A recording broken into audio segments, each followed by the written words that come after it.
Meron tayong iba't ibang materials para sa eaves natin. Meron tayong spandrel, meron din tayong cladding. So sa video natin ipapakita natin yung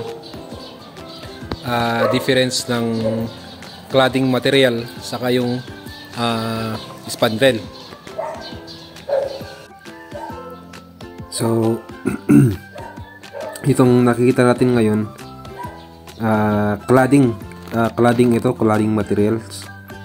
For cladding sana to, pero halos magkamukha kasi sila sa spandrel, yung parang itsura ng spandrel.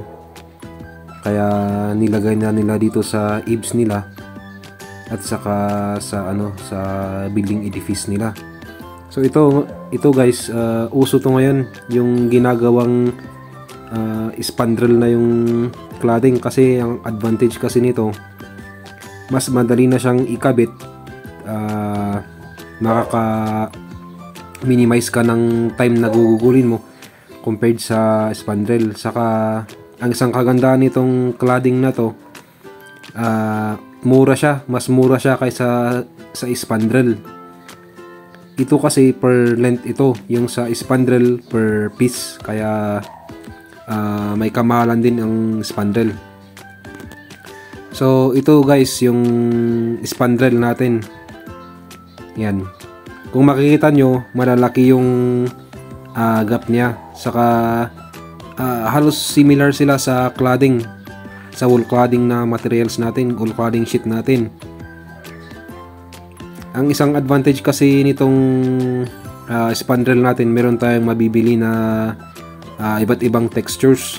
Pwedeng merong textures na pang wood, mga ganun. Customize siya, marami kang pagpipilian. Saka mas mapurmang tignan itong spandrel kapag ito ang kinabit nyo. Ang disadvantage kasi, ang disadvantage nito is mahal siya. Sobrang mahal ito. I think nasa 90 to 120 yung per piece ng spandrel. Compared dito sa wall cladding sheet natin, mas mura yan. Saka hindi na siya per piece ikakabit, per span na, kaya mas madali na lang talagang ikabit, at makakamura ka pa. So yan, diba, pag mapapansin nyo, kapag malayo, wala siyang halos pinagkaiba. Yan, mas mapurma lang talagang tignan itong yung spandrel natin. Yan ang isang advantage niyan. Saka kung magre-repair ka pala dyan sa spandrel, pwede mong repairin yung one side only, compared dito sa wall cladding. Kapag magre-repair ka dito, buong span ng wall cladding ang alisin mo dyan, compared sa spandrel na kung kunwari may nasira na isang piraso sa spandrel na yan, yun lang ang babaklasin mo at papalitan. So yan ang isa ring advantage ng spandrel.